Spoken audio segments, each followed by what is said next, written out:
Okay, we're good to go. Welcome. This is the Manlius Town Board for April 13th. Supervisor Deere is not well, so this is Deputy Supervisor Sarah Bollinger. And welcome, and Elaine Denton, would you please lead us in the I pledge allegiance to the flag of the United States of America and to the republic for which it stands, one nation, under God, indivisible, with liberty and justice for all. Thank you. I'd also like to point out that Councilor Italiano is virtual with us tonight. And now we have open podium, and I believe we do have at least one person who would like to speak. So if you'd like to come on up, and you can make your statement.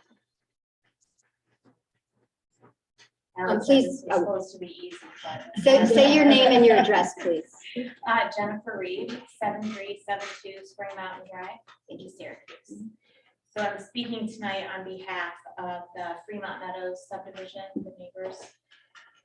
Dear Town Board members, Supervisor John Deere, who's not here, and Legislator Mark Olson. On behalf of all of the residents in the Fremont Meadows subdivision, we would like to express our utmost concerns regarding the ongoing odor situation caused and emitted from the Meadowbrook Limestone sewage plant located at 7530 Manlius Center Road in Kirkville. Fremont Meadows is home for approximately 160 families. Over the last several years, residents throughout the neighborhood have reached out numerous times to both the town and the county. We have written several letters and have made countless phone calls regarding the horrific odors released by the plant, all of which have seemingly been fruitless attempts to rectify the situation. No one has ever discussed any type of solution with us, and at this time, we feel incredibly unheard as the problem continues year after year. As nicer weather is swiftly approaching and a good deal of us would like to open our windows and enjoy the outdoors, we are once again reaching out with an urgent plea for your assistance in this matter. Due to the ongoing and foul stench emanated year-round from the plant, our quality of life is severely and negatively impacted on an ongoing and daily basis. We have young families that cannot enjoy their backyards with their kids, residents with asthma and other medical conditions that cannot open their windows when the odor is present, and several neighbors who have spent thousands of dollars putting in pools that they cannot properly enjoy because of this problem. We have runners who avoid exercising in our neighborhood to avoid the putrid smell. We have guests and family members leave our outdoor barbecues and gatherings because the smell is so strong that it makes people feel ill. In addition to being both embarrassing and inconvenient, it also raises our utility bills as we cannot open windows and need to run the air conditioners more. We also worry that these fumes can pose serious health risks and concerns, as numerous studies over the years have shown. Additionally, our property taxes continue to climb, but the smell continues to worsen, and it makes selling our homes and their value a major problem. It is our understanding in the past few years, the town of Manlius entered into an agreement with Onondaga County regarding the sewers. We beg of you that you please now work together to improve our lives. We understand that this meeting is probably not the time for a lengthy discussion on how you will resolve the problematic situation. So we would like to request a follow-up meeting to be scheduled within a few weeks of today to discuss this matter further, so that we may work together toward an agreeable and swift resolution. Thank you all for your time, and we look forward to hearing what both the town of Manlius, Legislator Olson, and Onondaga County plan on doing to rectify this troubling and life-altering problem for its residents. Thank you. Thank you very much. Thanks. Would anybody else like to speak for open podium? Oh, I have an answer. Yeah. So I think you just came to be supporters. You don't want to speak yourselves. Supporters. Okay, all right. So thank you for that very much. And we are certainly aware of your issue, and I believe there's going to be some follow-up right now. So County Legislator Olson is going to make a presentation about other things, but he's going to respond to that also. So. I will actually do this first, so because it's fresh on your minds. And what do they say? Timing is everything. Yeah. So I'm very pleased to announce that the county in their 22-23 CIP budget put $2.4 million in to fix the Meadowbrook problem. It's already, and I have a letter and I will send it to you tonight.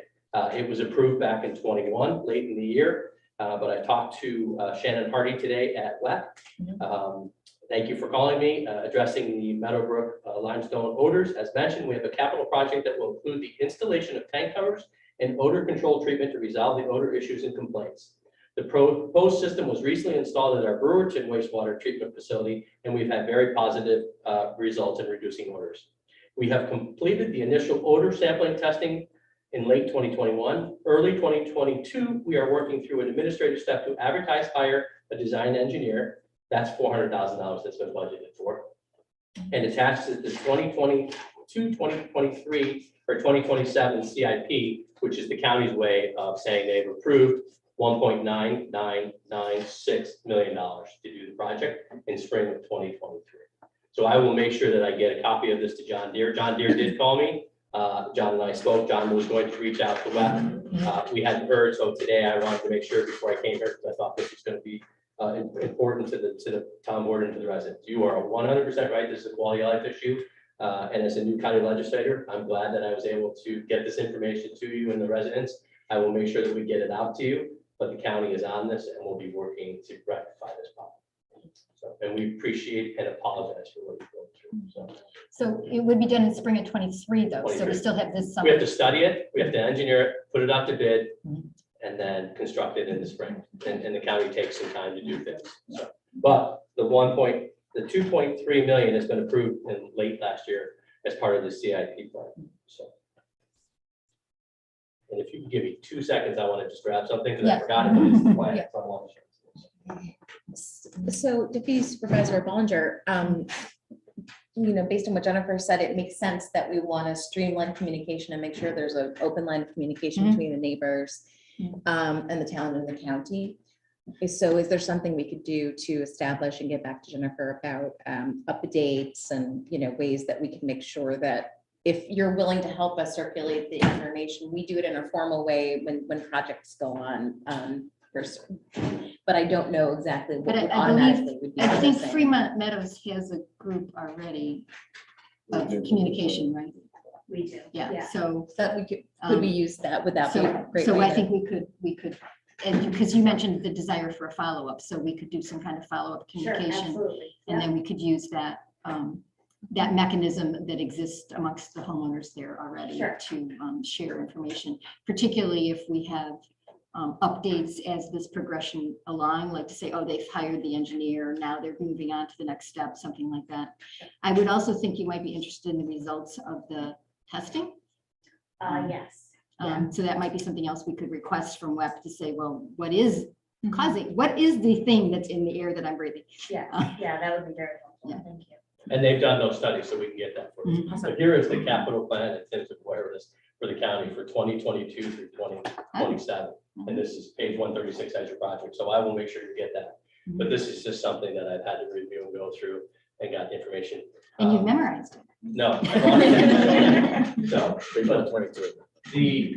the one thing I will tell you that when I talked to Commissioner Hardy today, she has taken over in the last year or so, right? There's a new way of doing business under her leadership, and her leadership is to listen to these complaints and to actually act on them when they can.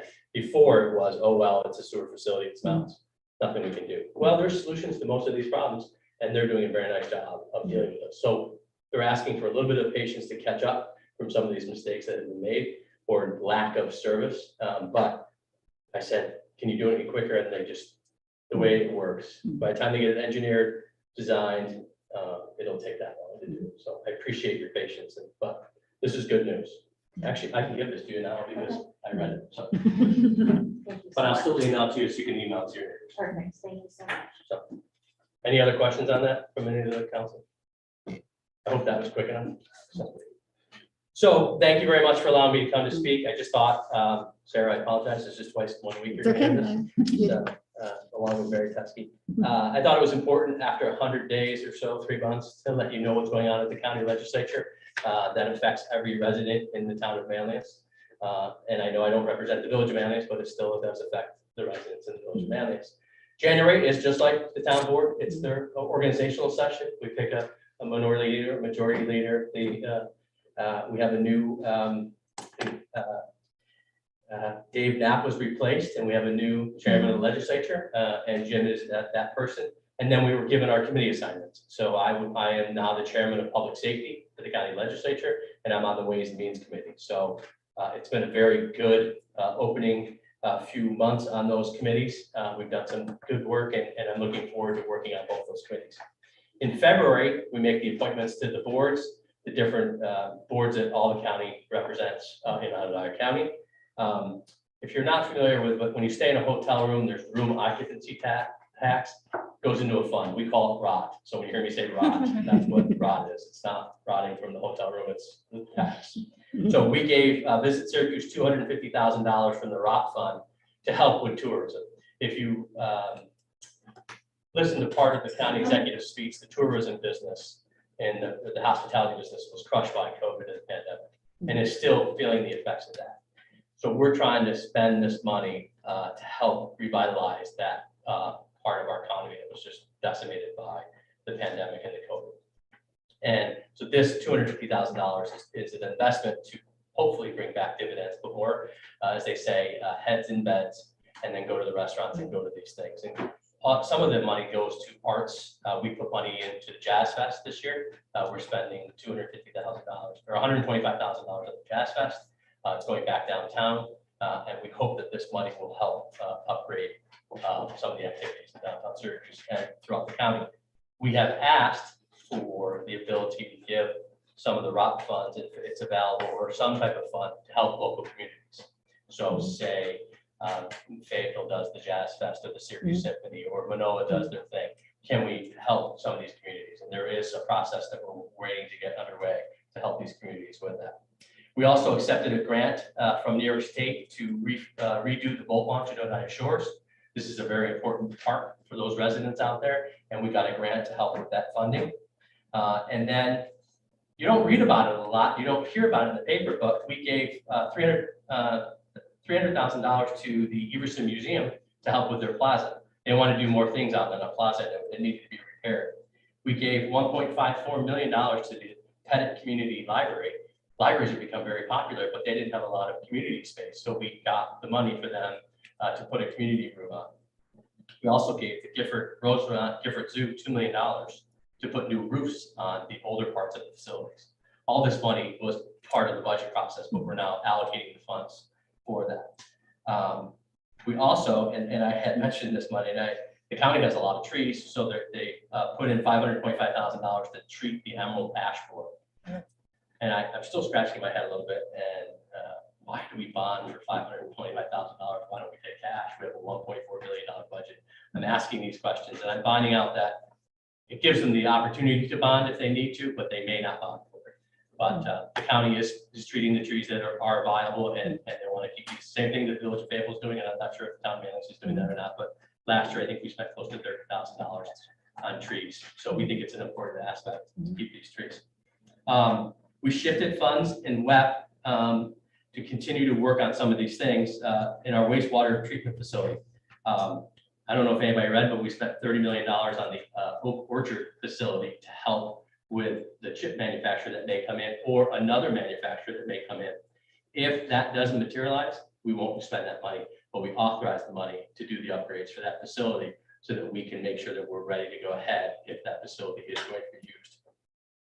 We also, and I know sewers are not sexy, not exciting, but they're important. You guys live it every day. You know how if they're not run properly, they're not good. So we actually just started a new digester dehydrated solids program.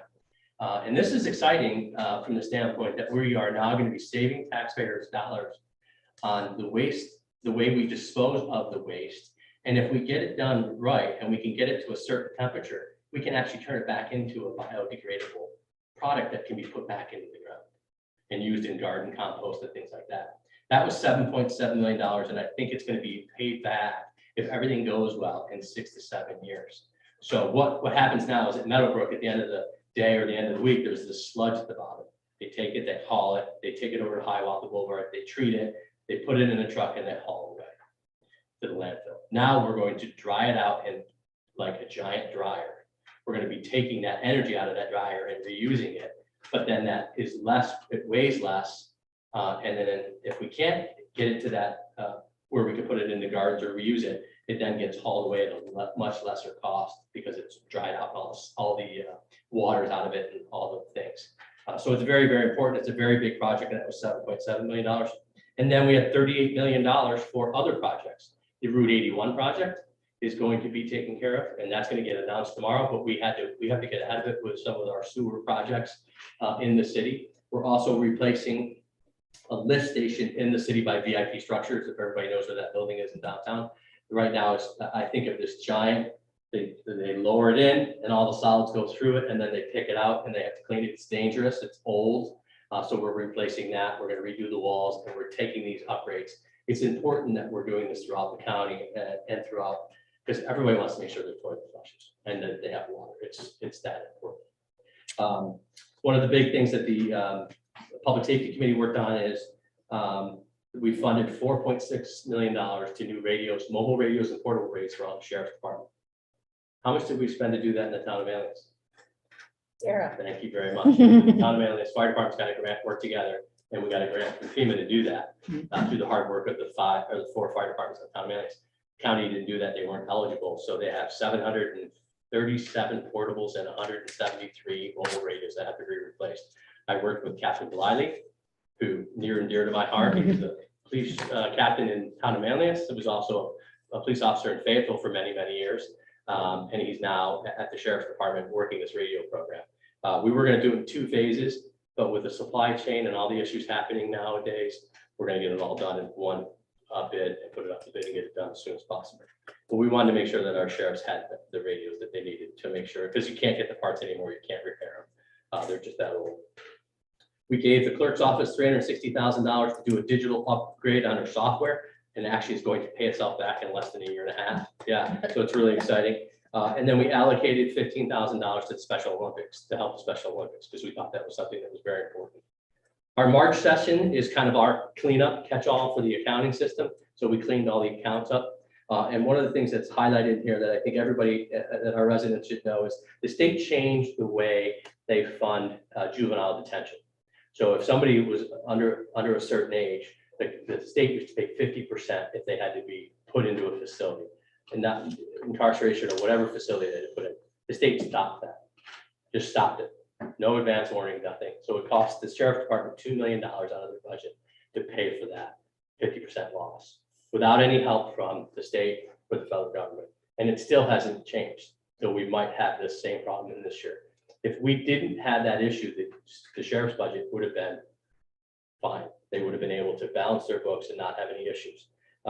We've heard about overtime. They're working on that. We've heard about all the things happening in the sheriff's department, but this $2 million hit was very large in their budget. So we had to make some transfers and some changes there.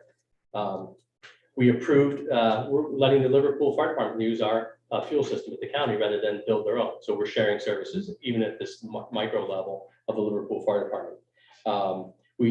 All the FEMA funds or all the expenses for the mask and the kits and the shots that we're giving out and all the clinics that we're doing, that totaled $2.95 million for all of 2021. We now send a detailed invoice to FEMA for that $2.95 million to get reimbursed for all those expenses. So all the clinics and all the booster shots and all the things that are happening at the county level is being tracked, kept in order, and then we send it to FEMA for reimbursement. So that was done in March.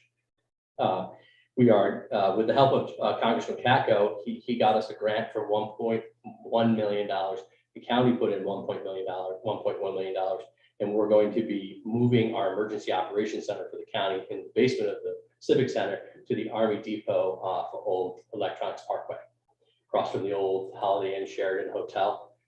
Some of us, John and I know, so John was out there when we were picking up the COVID kits. That's where they did the distribution. It's not in a good location right now. It was put in the bottom of the Civic Center because it's a temporary location. It's been there for over 10 years. It's not the right location. Very hard to get to during a storm, very hard to get to during an event. The one thing that I think really opened their eyes is when we had the protesters breaking all the windows downtown. Well, that was where our operations center is, and we had to have people down there when we had the state of emergency and the curfew put in place, curfew. So that's exciting. We're also taking advantage of low rates before it went up, and we put all our bonding out to get a better rate. We saved about $1.1 million in our indebtedness. So we were able to save taxpayers money. And we approved 12 grant funded positions within the health department. We are in this budget, and I know there's been some talk about social services on the part. It is fully funded to be fully staffed pre-COVID. We are having the same problem everybody else is having, is getting employees. But the budget and the staffing levels, they're funded to go back to pre-COVID levels, and we're just looking to fill those positions. In April, and this is something that Elaine and Sarah talked about, I held my first chairman's meeting with EMS operators in Onondaga County. To a lot of credit to the people in this room, as well as the 4 departments, the town of Manlius is not in this position.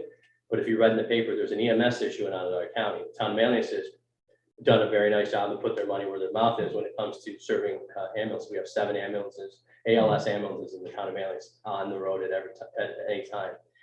That's not the case in other parts of the county. So we've got Office of Emergency Management, Office of EMS, State EMS, City Fire, County Chiefs,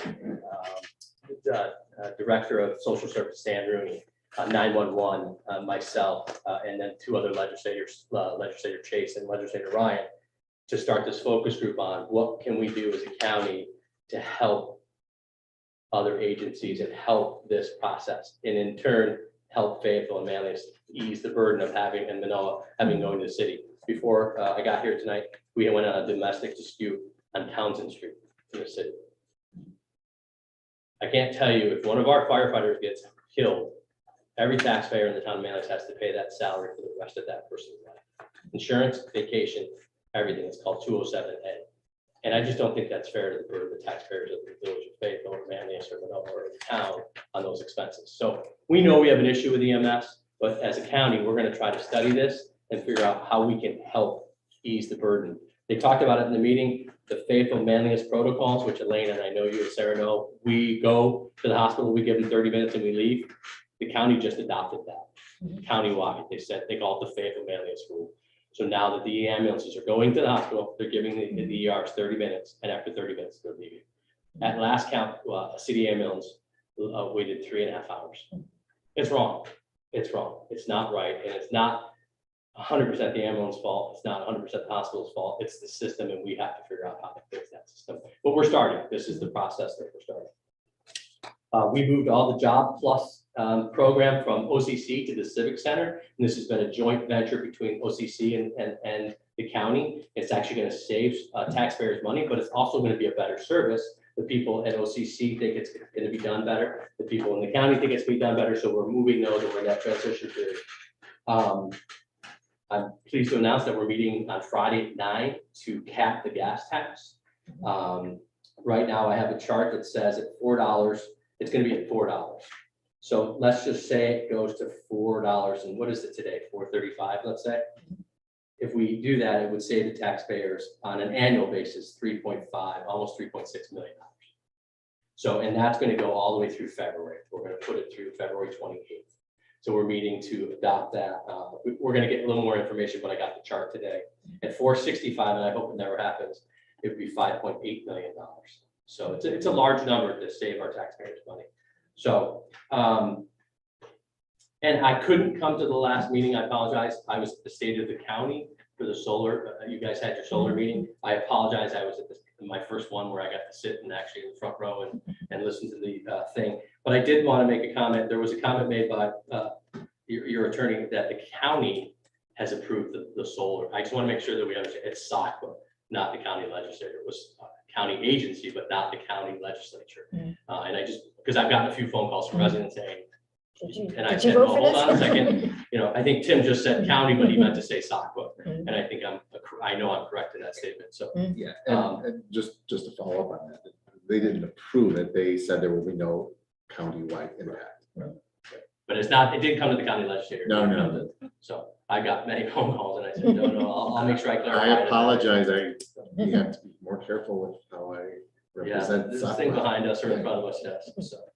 And then I know it's on your budget or on your agenda tonight, fire budgets. We are getting closer. I told Sarah, the number that you two reviewed is not the number, it's kind of going down. So we're trying to get it as close as possible to what we had last year. So, any questions for me from the county? Yeah, I've got just a couple. Also just points of reference that I hope that, you know, the town board, you know, members that have additional things, great, but these are things that I know for sure that I think we can work on going forward, and I wanted to highlight them. The tree commission is looking to work with the villages to apply for a grant for a comprehensive tree inventory. Perfect. That, yeah, and I know that the village is interested, so we want to work together on that. And what's important there is that it's not just great information and useful, but rather also meets our climate goals around CO2 reduction. So that's one thing. So trees, but also related to trees, the county's budget for dealing with emerald ash borer. We have some significant issues related to clusters, and we'd love to be able to work with you to advocate for support for particular areas. Okay. Also, like for example, the tree buffer at the bottom of the landfill, where the new solar project, you know, it could be going. It's actually there are a number of trees there that are emerald ash are affected. I was just curious, so the FEMA COVID funding, the same process would be pursued for 2022 funds, awesome, expended. I understand the county is working on a county-wide conversation about ambulance, and we have the pride of Fayetteville, Manlius, no doubt, but of course, in Manoa, yeah, waiting for the entire town. So how, and Kirkville for that matter, you know, the fire district at our entire, and Fremont, but I think about ambulance, I think about trash, and I think about the courts. And these are three areas of costs that are so significant for the county and for the municipalities. And I'd love to keep talking and have open communication about best planning that really looks at the pressures that are going to be on us at all those levels, village, town, and county. I think about how composting would allow us to deal with the 15% of food waste that we are paying for now and will continue to pay so much more for. And so it's a huge jump to work to get to the place where we have enough people composting at the level we need to for it to be an affordable contract item for haulers. But we also have these tiny little programs. We need to build that practice up. So knowing that Okra cares a lot about this, would love to make sure we're working with you on that. Yeah, because we put our new trustee Mark Matt in charge of the program, and actually the city of Troy, we visited. He hasn't yet, and then Fairport, the village of Fairport. Exactly, we're gonna go see Fairport too. Yeah, If you've so- been, we should chat. Yeah. Yeah, there are buckets, I don't know. Yeah. I thought that was kind of wonky, you know, but our tipping fees went up from 13,000 to 145,000 this year, and it's all because of the recyclables were charged for that now, where we weren't before. Exactly. And then if we could take out, I have my little thing in back, and my garden never has grown Oh yeah, back. we can support But- residents. Mhm. Exactly, The so. same way the rain barrel program, Yeah. Save the Rain was so popular. So getting back to those solutions. And Rob and I were exploring and just talking about the idea of working with making sites available. It's a distance for people right now to go to the compost program area that Okra has. Yeah, Toad Hollow is tough. It's tough. So coming up with some sort of interim way, again, from a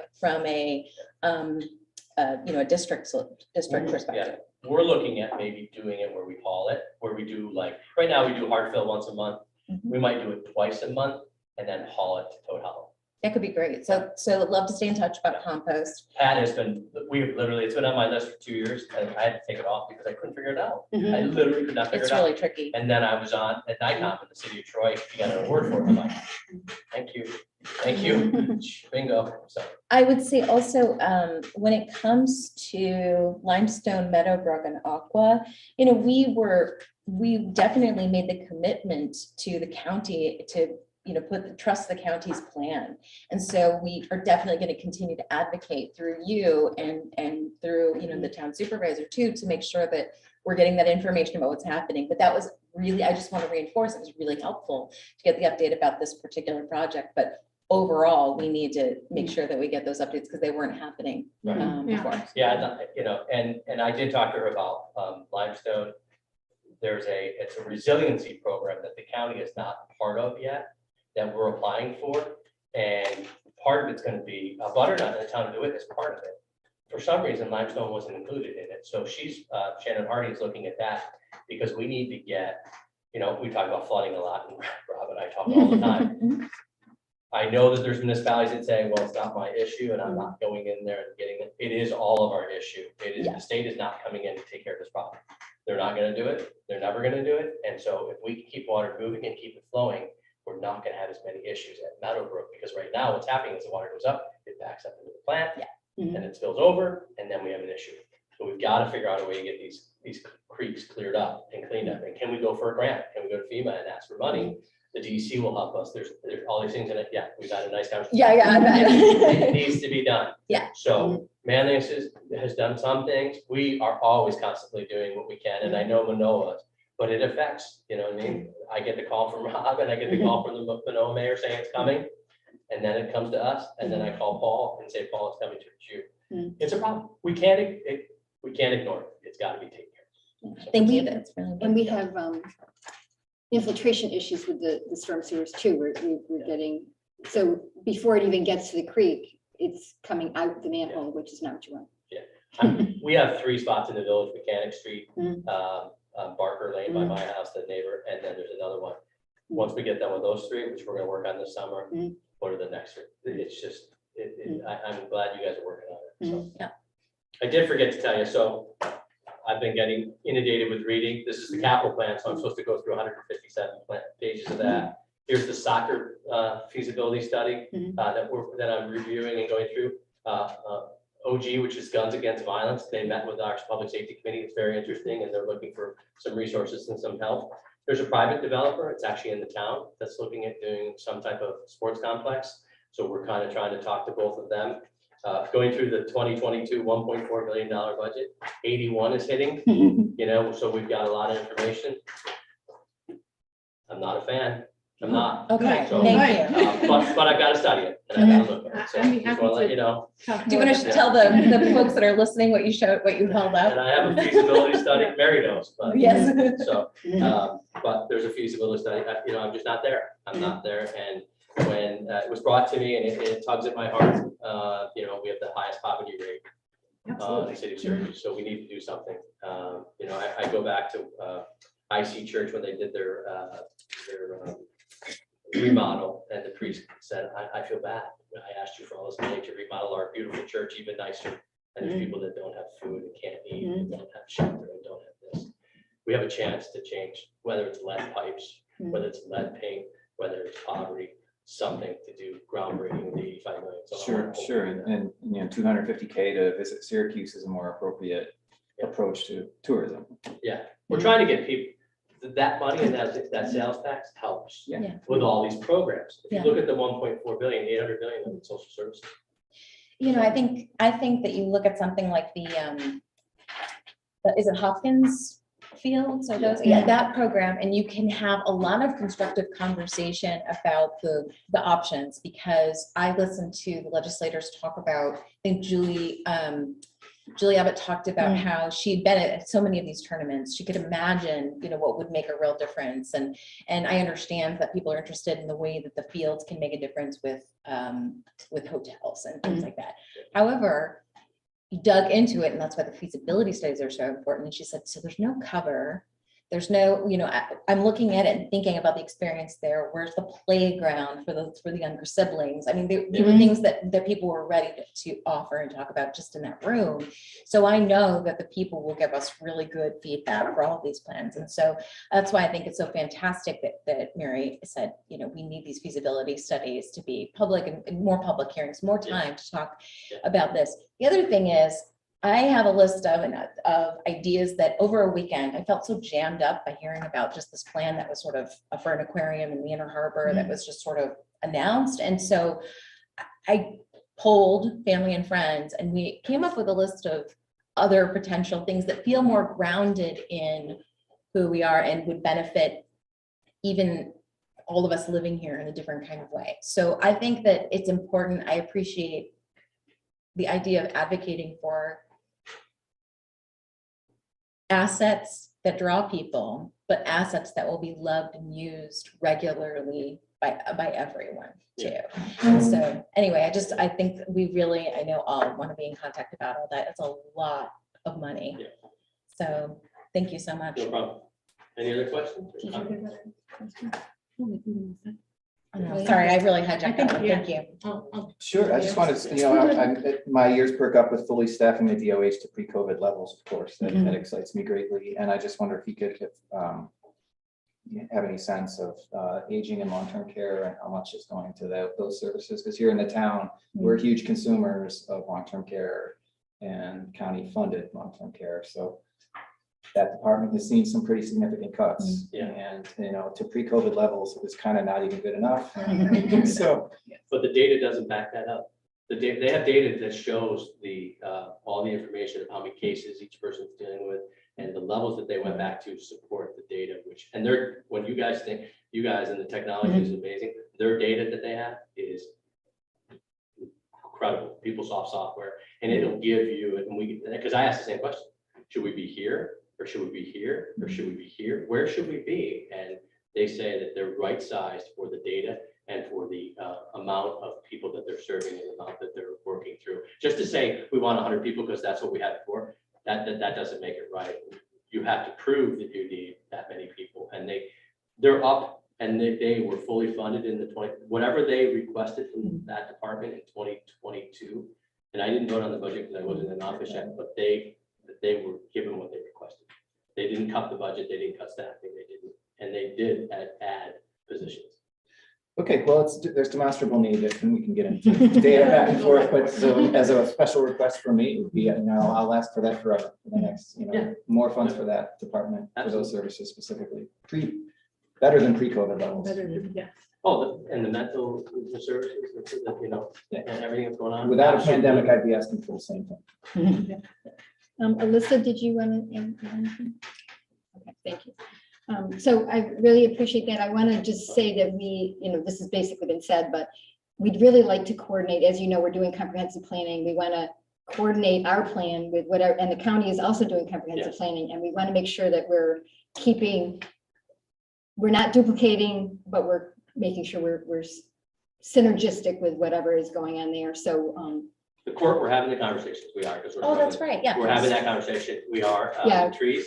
Yeah. Anything, we're having those conversations. Why don't we schedule time to come and give you an update on where we are?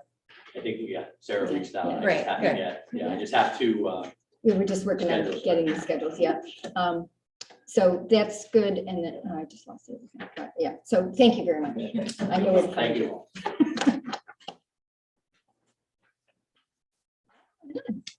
Yeah.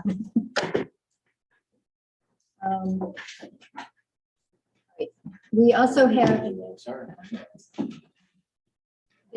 we did announce a public hearing on a local law to allow animal hospital veterinary services in R3 zoning districts. It was posted. So I'll make a motion to waive the reading of the public notice. Before we do that, Oh, thank we you. have to We're do gonna do that? seeker. Oh. Okay, so we're gonna do a seeker analysis to make sure Okay. we properly do that. Mm-hmm. Technically, you're supposed to do that before the public hearing, so that's what we're gonna do. I have filled out part one, provided we have simply cites the local law. And so I would request request a motion to declare ourselves lead agency for secret purposes. Okay, so I'll make a motion to declare ourselves lead agency. Second. Okay, You can't second, can you? no, she Yes. seconded. Second. I was asking for a second. All right, this is all a little bit, Yeah. got it. All in favor? Aye. Okay, please continue. For purposes of this action, this is an unlisted action, it should be just voted for in the minutes for that. And I'm gonna go over part 2, which are the 11 questions that we normally go over. Let's keep in mind what we're doing. We're adding animal hospitals, animal veterinary offices to the R3 zone, which already allows hospitals, healthcare facilities, and professional offices. So I don't see where this will have a significant environmental impact, but we'll do our responsibility, go through the other questions. Okay. Do you have a question? Yeah, I can anticipate sort of the same, but the rules that animal hospitals or animal facilities would have to follow in terms of waste and dealing with the fact that there's waste outside and there's noise outside. Will that impact this at all? For an animal hospital? Yeah, because they often do boarding. Well, kennels are already allowed in RA, which is. Oh, which is the most restrictive. Right. No, never mind then. And that's what this is for. This is, yes, we actually have an application for an RA zone. We're amending R3 because that's what RA refers back to. Yeah. So, but let's go through the questions and maybe some of that will come up and we can talk about it. All right. Will the proposed action create a material conflict with an adopted land use plan or zoning regulation? No? No to small. Will the proposed action result in a change in the use or intensity of use of land? No more than anything else. Right. Okay. Will the proposed action impair the character or quality of the existing community? No. No. Will it affect the CEA, critical environmental area? No. Will the proposed action result in an adverse change? Well, let me just say, if there were to be an R3 next to a critical Right. environmental area, then the planning board would not have to issue the special permit. Well, It would yeah, be we only have just one critical environmental area in the town of Right. Manlius, and that is Three Three Falls Falls Woods. So what it would do is if there were a project in and around that area, it would heighten the environmental review for that specific project. So I don't think, I'm trying to visualize, I don't think there's R3 adjacent to that location No, anyway. not so. that many. All right, so the answer is no to small. Will the proposed action cause an increase in the use of energy or fails to incorporate reasonable available energy conservation or renewable Not energy? compared to opportunities? other R3 uses. No. Okay, will the proposed action impact existing public-private water supplies or public-private wastewater treatment utilities? No. No. Will the proposed action impair the character and quality of an important historical, archaeological, architectural, or aesthetic resource? No. None that we're aware of. Will the proposed action result in adverse change in natural resources, things like wetlands, water bodies, groundwater, air quality, flora, fauna? No. Will the proposed action result in an increase in potential for erosion, flooding, or drainage problems? No. No. Will the proposed action create a hazard to environmental resources or human health? No. Okay, so based on the answers to those 11 questions, I would recommend that this board issue a negative declaration under seeker, meaning that this local law will not have significant environmental impact. And based on all of what we discussed, which is that in the R3 zone, very similar types of facilities are allowed that the one we're allowing here. So would somebody like to make So that? I make a motion to declare a negative Correct. Declaration. declaration. Thank you. I'll second. All in favor? Aye. Aye. Oh, thank you. Hi there. Hello. Okay, so Oh, now So now you're in a position to Open the public. waive the So reading of the public. I'll hearing. make a Yeah. motion to waive the public reading of the public notice. Okay. A second. Okay. And would you care to give us a little blurb about why Sure. we're doing this? Yeah, the local law Oh, all in favor? Aye. Waiving. Yeah, okay, sorry. So the local law really was generated from the planning board. The planning board had an application in front of it to expand an existing veterinary facility in an RA zone. But we don't specifically say in the RA zone that veterinary offices or animal hospitals are allowed. Like I said, we allow kennels, which would be a much probably more intensive use Right. than a animal hospital. So the planning board was kind of stuck and asked this board to consider amending the RA zone to allow for animal hospitals. But then we looked at the cross-reference to the R3 zone and felt that if we're going to do this, Elaine actually had the suggestion that we amend the R3 zone to allow them in R3 areas also. So that's the reason is because it was generated from an application at the planning board. And if I can also add, the other changes to this is also changing where it mentions that the town board does a special permit, that it is the planning board, just cleaning up the law that we did pass in 2020. Thank you. Thank you for mentioning that. Would any member of the public like to speak about this? Oh, do we need to open the? Oh, we need to open the public. We waive the public hearing. Okay, so So I'd like to make a motion to open the public hearing. Second. William, all in favor? Aye. Now, would any member of the public like to speak about this? Anyone online? Any of the people and the attendees? We do have attendees.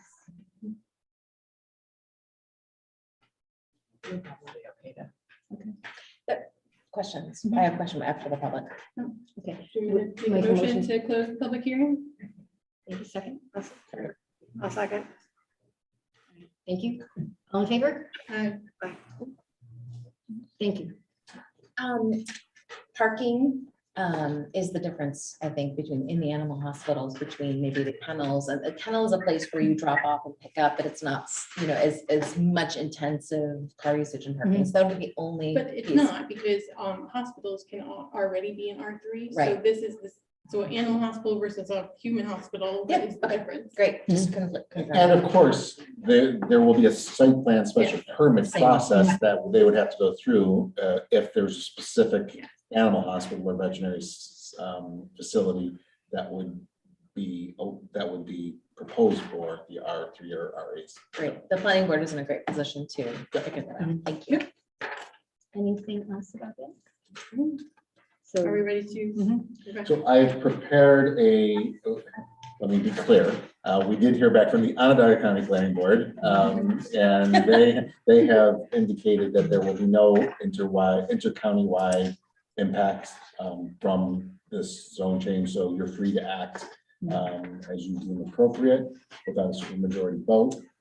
I have drafted a resolution that's in front of you that has the exact same local law, but it's an enacting resolution as opposed to the resolution calling for a public hearing. And it also incorporates the Onondaga County Planning Board and our seeker determination tonight. So I would like to make a motion to adopt local law 2022-4 to allow animal hospital veterinary services in the R3 zoning district with special permit and other minor modifications. Except for who was present at this meeting. I change that every time, so It's updated, I don't do it until after the meeting. so it just to never see. always reflects what it Yeah. really is. Perfect. so you're seconding. I am seconding. All in favor? Okay, so the local law is adopted, and we can give that information back to the planning board so they may proceed with their application. Correct. Thank you.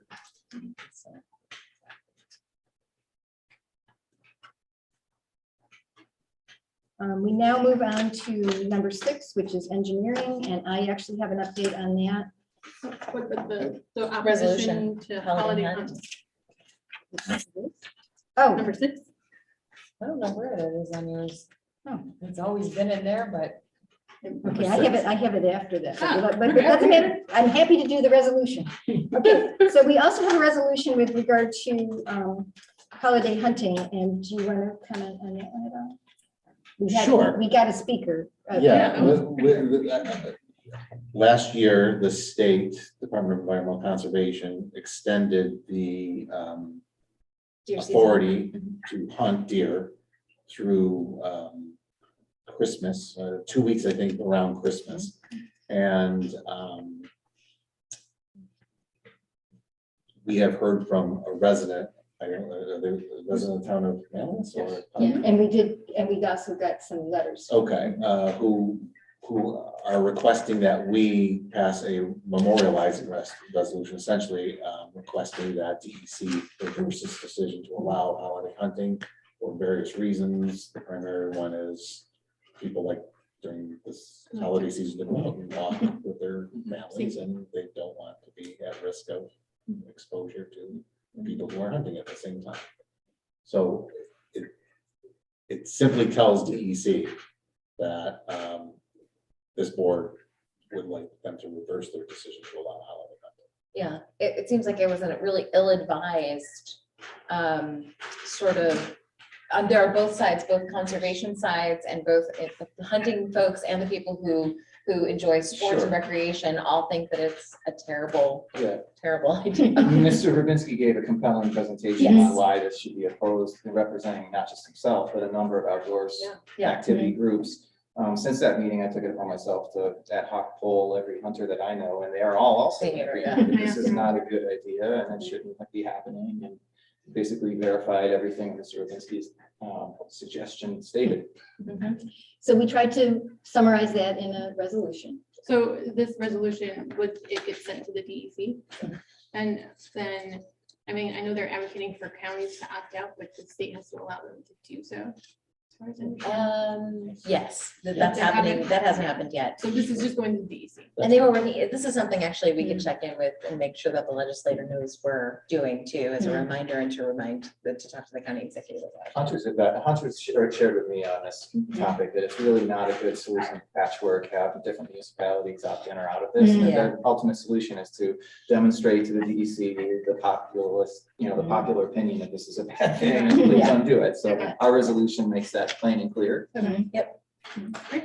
And the, and I think also the speaker was talking with our state legislators as well, so, yeah. So is this our first resolution of the year?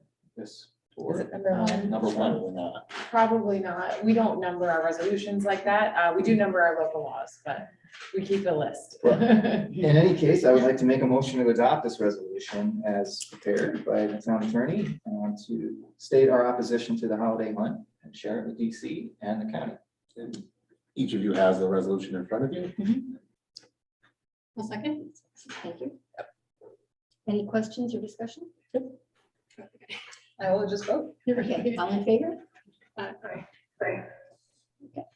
Any opposed or abstaining? Okay, thank you. I do want to just take a second too, that this is great because open podium, they came and Mhm. that was just, it worked very well. And it was something we probably would never have No. understood otherwise. Yeah. I think it was, Yeah, his presentation was impressive. Mhm. He had done Just all done a his lot of homework and he presented it perfectly well. And here we are. Well, he also done tons of legwork in other communities too, so it was like, yeah. so now we can talk about engineering.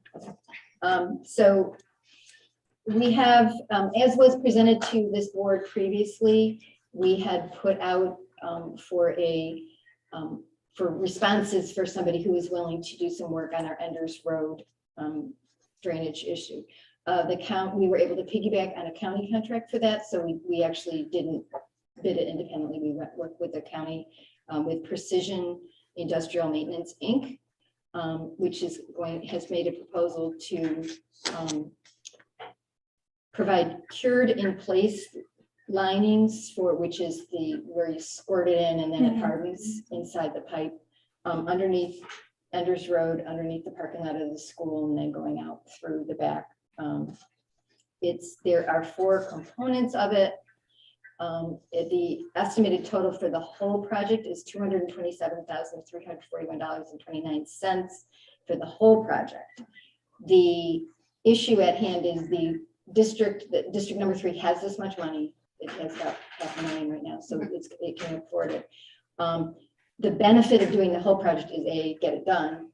B, the prices will only be higher next year. And C, we can, if we do a big project, they will actually prioritize our project and show up. Otherwise, they'll get to us when they feel like it. Because of the location of this, which is right in front of the middle school and the elementary school, we really want this to be scheduled when school is out. So by offering them the bigger project, they could schedule it in a time frame that makes sense to us and presume if they can get all their supplies in time for July, to just do it in July and get it over with. So that would be what the recommendation of our engineer Joel Bianchi would be, that we would be better off to try to do the whole thing. We can do it half now and half left next year. It'll still work. But that was his recommendation. Did you want to say anything else? I have a question. Okay, go ahead. So you're saying that this is for the whole entire drainage area under Underwood Road, not just like the portion of it we were originally thinking about doing, right? Right, well, the original thing, we broke it up into pieces, but this would be to do all the pieces together. Okay, and then why, so you're saying that they're gonna spray something into it and it hardens? Yes, It's a fiberglass hardener. Basically what they do is they clean the current pipe that's there. And then what they do is they blow insulations, stash, it's like a lining in there. And the hardener that goes in is fiberglass, so basically it makes it inline or reline pipe. So you're not losing any capacity of the size of the pipe. If you do, it's very little.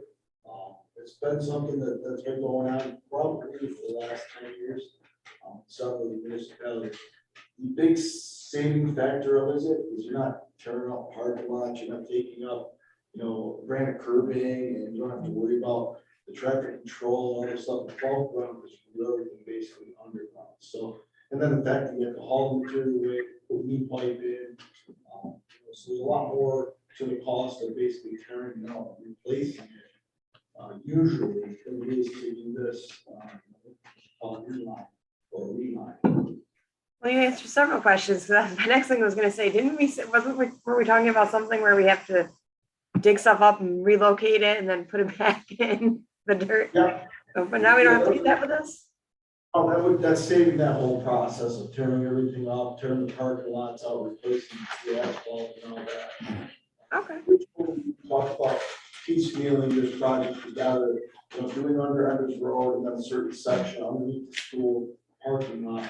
But now it's a combined deal, and I agree with Sarah, and I've talked with a couple of different highway superintendents. If they were going to do one section, say 60 feet or 80 feet, they're going to do that when they can get in to do that. With this particular project, they're going to do the whole thing. They're going to make that a one project effort to come in. And obviously during the school being out during June, July timeframe would be the most recommended. Obviously, pretty heavily traveled area up there for traffic. So that was a recommendation from obviously Joel and myself. Okay. Thank you. Was there work done last year there? We had to do an emergency Okay, I remember. fix, where it actually comes from the retention basin to just before the road. So we actually had to tear that out and replace it during the middle of late fall, early winter, where it actually collapsed. Okay. So we would have kept the water from actually making its way down through into the drainage area between the schools. So we did a drainage, quick fix to that. And that's what we realized with just this pipe is really, we've been watching it over the years. This is something that I think we're gonna see a lot of. A lot of the subdivisions in that area were built around the same time. So we're going to probably look at sled lining and replacing different scenarios are going to come to play, depending on if it's just alongside the road, under the road, those types of things. So those were all built like early 80s, I want to say mid 80s. It was all single wall steel pipe at the time. So everything now is going to ABS plastic. So, and by the way, the plastic pipe is gone astronomically. because it's a petroleum product. So it's all petroleum based, and it's gotten way more expensive. So just to clarify for people, that the metal pipe is degrading. Yeah. So you put the liner in, which hardens, and then you don't have to dig up the metal pipe and replace it. You keep that, and that gives you another. Uses it as the mold. Yeah. Fiberglass liner. Yeah. And then they have to put a hardener into it. It creates actual pipelining That's great. with what you already have. How long does it give us? Oh, I would assume it's probably 25, 30-year lifespan. I don't know the exact lifespan. I have to talk to those guys. But I know a lot of guys are in several municipalities are trying to use it across the state because of, like I said, you don't have to tear up the asphalt. You have to worry about the services. Yeah. Yeah. So you know, a lot of underground services are down through there too. There's a lot of stuff in school and all that, and you're avoiding tearing any of that up and moving telephone poles to get your equipment in and those things, so. It just overall saves a lot of money. Yeah. Cost savings to the town. Rob, what's the name of it, or Sarah, what's the name of it again? It's This process? it's what we call a, in situ form, an inline pipeliner. It's, the initials are cured in place. Yeah, it's cured in CIP, place. but I call it slip Precision lining. is the company, has the county contract. They've had it for, God, I want to say at least 5 or 6 years in contract. So. Awesome. And the other even cooler thing is it's just like with dental work, they use UV rays to harden it, Yeah. which is environmental friendly. So what we need to authorize a large amount of money to be spent from District 3. I'll make a motion to authorize the work on Enders Road and Verbeck Drive stormwater basins. It's not direct, it's just, Oh. it's just Enders Road. The District 3 work. Yeah, so we're not As set forth forth in the precision, from from Precision Group from the work plan, submitted by Precision Group. and authorized by our town engineer, MJ Engineering and Surveyors. Great. What's the total on it? The total is $227,341.29. I'll second. Thank you. Any further discussion? All in favor? Any- No. Thank you. That was that. Just on the update, we were not happy with the prices we got for the Burbeck work, and we're going to go back and try to do something else with that. So we may come back next time for the Burbeck job. Okay. Which Is is, that in the same district? yes, and if the water goes from the school behind us, Well, across that the would be field digging and out. into the Burbeck Basin, so. I was digging it out deeper. Yeah, so that's, we want to make sure that we kind of coordinate them together because the water is just going to flow right to the next one. And then to Fayetteville and then. So Councilor Denton, would you like to talk about fire budgets? Yeah. So I just wanted to report that Deputy Supervisor Bollinger and I met with each village to get an idea of what our fire and EMS contracts would be for next year. The village of Manoa looks like it will go down from last year, but not as much as we were expecting. The village of Fayetteville looks to increase, likely to increase due to hiring EMS, but hopefully maybe that will even out. And the village of Manlius looks to increase a small, like slightly, just due to personnel and insurance costs. We don't have their final numbers yet. The villages are going through their budget process right now, and their budgets are due by May 1st. But I wanted to give a brief update that we have met with them and that that when we have final numbers, I will update my presentations for the fall or whenever we decide to put that on our agenda. That's it. Thank you. Any questions for Councilor Denton? Well, then you're on again about the website redesign, and I don't know, are we supposed to show? Yeah, I show got this? it. Yep. Oh, all right. Had it. No. Okay.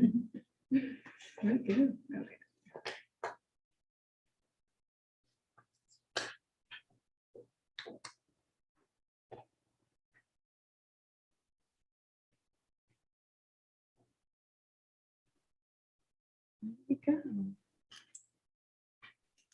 Okay, so we are very excited to announce and to show our newly redesigned website. We've been working with Civic Plus, our website provider, for almost a year, I believe, on this project, which was included with our website fee and potentially will actually save us a little money in the end. Our new website is more visual, cleaner, and easier to navigate. Hopefully residents will be able to find the information they want easier with this new redesign. We have a brand new homepage with a feature slideshow to highlight what is happening at the town. Quick buttons to get you where you want to go in one click. A new visual news area, which will be updated as new news happens. And department buttons. Get to each department, or as many departments as we can fit on here. And a new calendar. So that's the homepage. So then this is our new navigation, and we organize the information in 4 sections: government, departments, community, and how do I. Let's see. Then one of the bigger updates is our new police department section. Will help residents find. I'm reading and managing and seeing. Our new police department section that will help residents to find these services and information from our police department easier, as recommended by the Public Safety Advisory Committee. With the new website, Manlius will be able to increase community engagement and enhance communication between residents and the local government. And of course, I want to absolutely thank our amazing clerks at the great information that they provide to our website, and hopefully everyone will be able to reach it and access it even easier now. Make sure you sign up. Okay, so this is the thing. Here's our new navigation.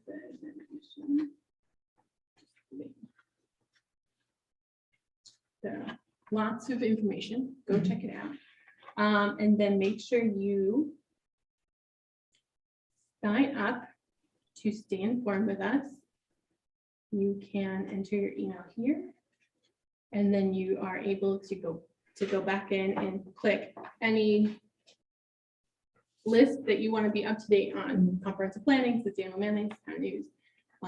You can sign up to get the agendas right to your email, and you can sign up for our calendars as well.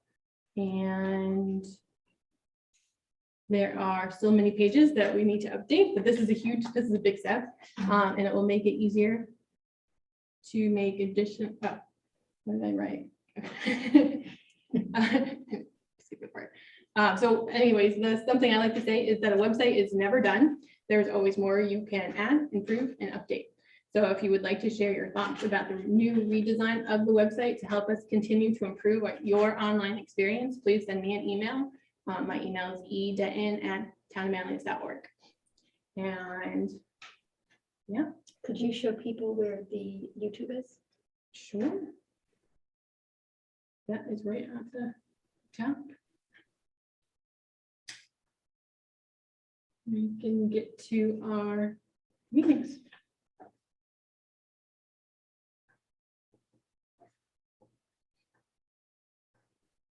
Oh, my internet's not working. So the recordings from our meetings are there, Yes. and the workshops and everything else. It's not working. It's, you Oh, can there see you it scrolling. It's There. yeah. So there's our YouTube page. And we are live right now. Yep, our social media is right at the top. Facebook, social, I believe we have a Twitter account, which I just learned. That's new. Yeah. TikTok is next. Yeah, that's our website. Okay, awesome. Thank you very much. And thanks to everybody that helped with that, but particularly to you. Oh my I know gosh. you did a lot of work. The in-kind support alone from Elaine Michelle Designs. Thank you, thank you, thank you. Anything else about the website? And I would just like to ask all the departments to, look at your page and make suggestions for how that can be improved as well. Okay, Town Clerk Weber. Yes, as everyone knows, you received an email from Attorney Patesky about an application by Board and Brush for a 30-day waiver. It's a waiting period when you apply for a liquor license. So I would need a motion to authorize the town clerk to send a letter waiving the 30-day requirement. Who would like to do that? I'm all for paint and sip. I'd like to make a motion to authorize the town clerk to send a letter to about the requested 30-day waiver. To support that. And I'll second. And just to be clear, this is an existing business, they're just relocating, so. Oh, okay. So, all in favor? Aye. Any opposed? Okay, thank you. And she's got more. I do. So as you know, we had received several comments from residents about the local law 2022-2, and we had the public hearing. I collected several comments from residents and tried to kind of keep track of them. I did receive comments after the public hearing was closed, but I did want to go on record to say that all of those comments have been forwarded to the town board. I'm still weeding my way back through my email, catching up, because I like to reach back out to every resident and say, you know, here's how you sign up to receive agendas and minutes.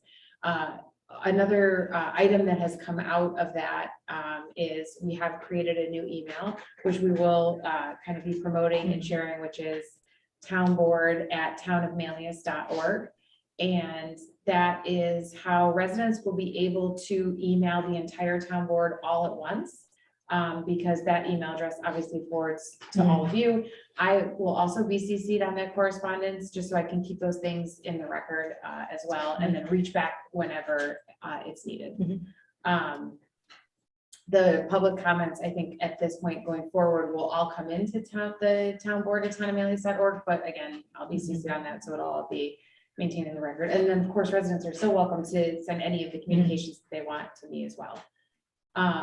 I did, when I was reading some things into the record, I did miss one name that I would like to officially add into the record. And it was Jack and Suzanne Larson had submitted a letter in opposition of the proposed law.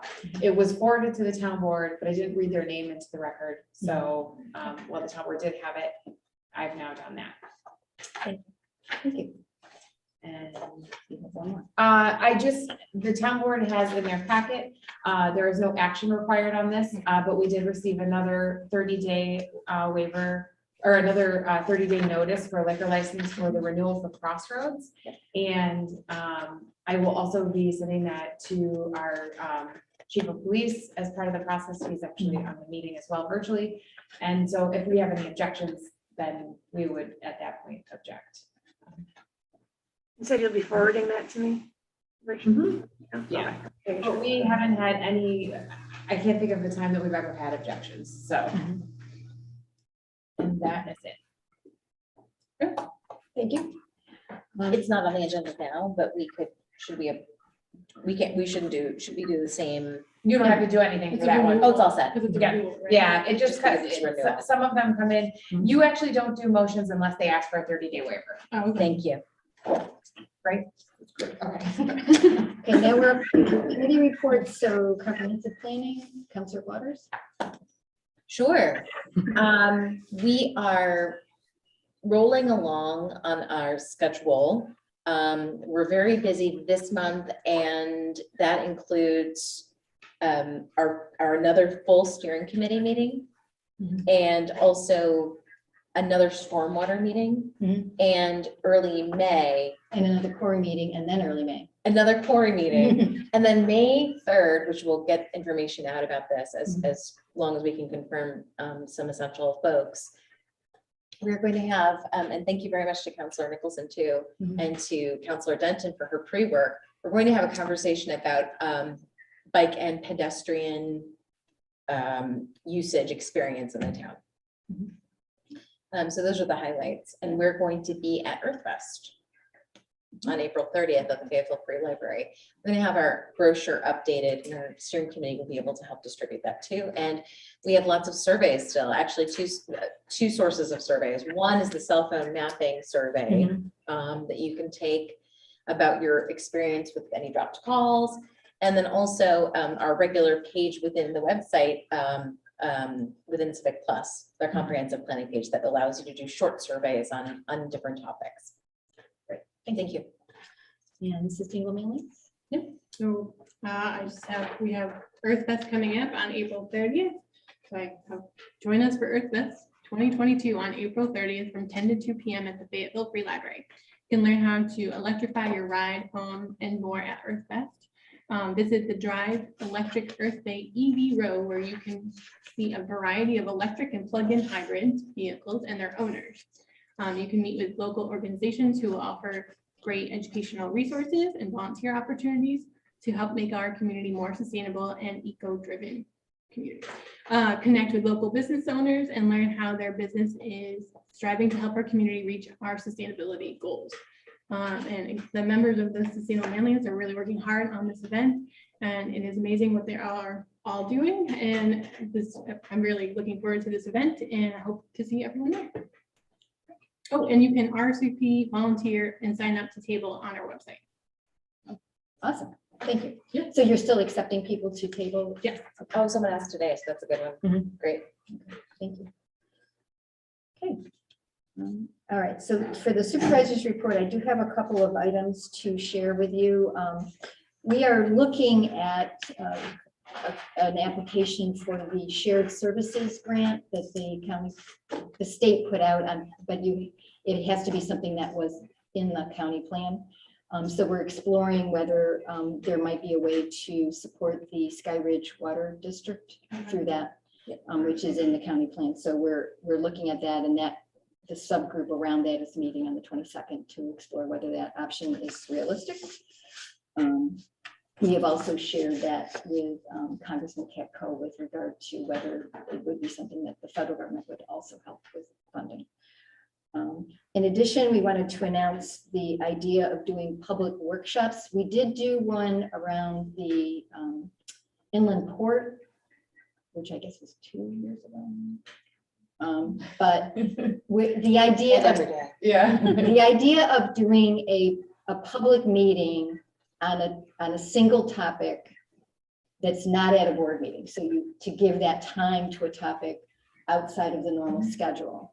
And we are working to schedule one for May 11th at 5 p.m. So it would be prior to the board meeting that day, about the proposed solar facility on the landfill.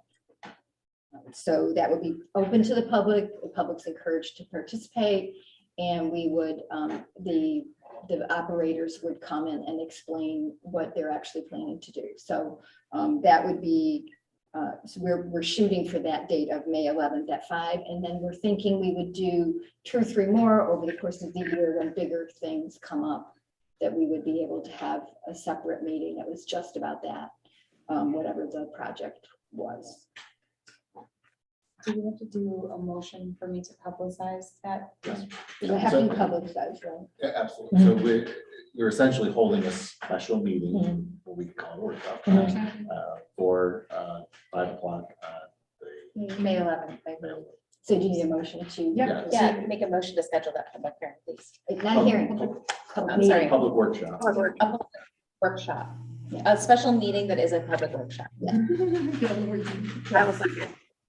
And Alyssa seconds that. Okay. All right, and that's May 11th at from 5 to 6. 5 p.m. to 5 to 6 p.m. at this location. All in favor? Aye. I mean, that's what I need to do. I wasn't called for it. All right. Well, you achieved it. And anybody opposed or abstained? Okay. We now need a motion on the supervisor's financial report. Having reviewed them, I make that motion to approve the March 2022 supervisor's report. I'll second. Thank you. All in favor? Any opposed? Thank you. And the minutes of March 9th.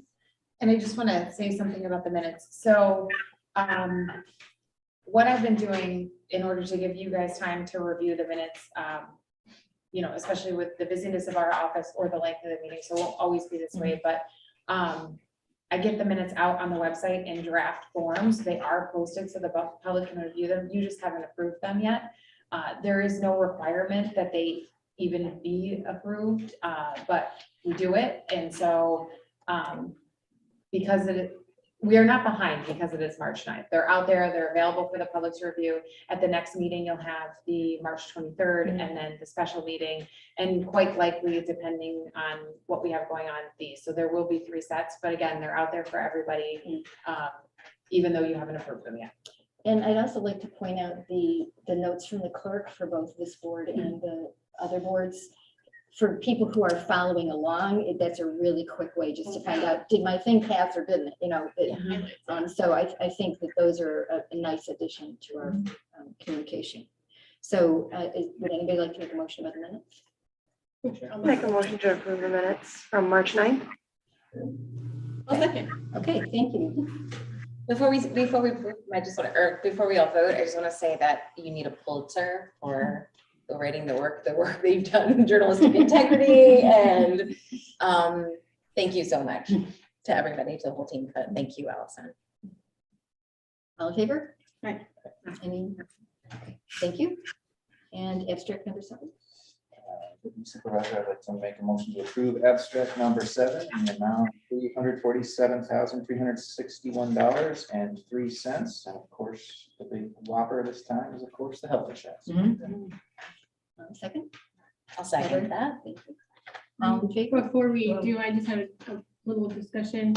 I wanted to make sure everyone was aware that we do have an issue with a budget line on the B fund, the planning and development contractual line. It's concerning me a little bit. We have only budgeted 35,000 for engineering, and we are already at this amount after this abstract. The rest of the line has been budgeted for comprehensive planning. So I wanted to make sure everyone is aware that about this issue, and that we need to find a solution for this budgeting issue, concerning issue by the end of the month, hopefully. So that's it.